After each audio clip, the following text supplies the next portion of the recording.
Last year, Diversity performed an emotional routine inspired by police officer Derek Chauvin's brutal murder of George Floyd. Jim Davidson slammed the performance at the time and was subsequently invited to discuss his objections with Ashley Banjo for his documentary Britain in Black and White. However, the comedian abruptly ended the chat by walking out, and Ashley has now addressed whether the pair stayed in touch. Diversity was invited to perform on Britain's Got Talent last year, 11 years after winning the show.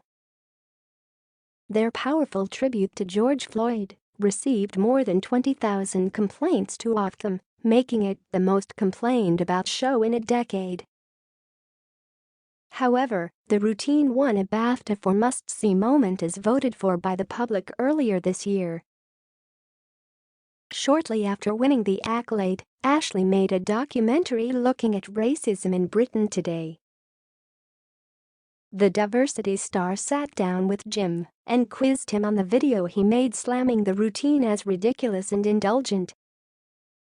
In the documentary, Jim said, "You did a dance about a terrible crime, but ignored all the other crimes that are committed by black people, cause even to report it seems racist." "No. What's racist is when you use their skin color as a reason for crime," Ashley replied. The comedian removed his microphone and walked out of the interview.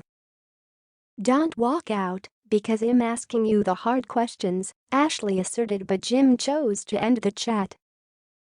When asked if he's spoken to Jim since, Ashley said, "Oh, could you imagine those chats? We haven't stayed in contact. Jim has spoken a lot about it online, but I don't need to say anything else. I want to let the documentary speak." Discussing the initial negative response the routine received, Ashley admitted he was hugely affected by it.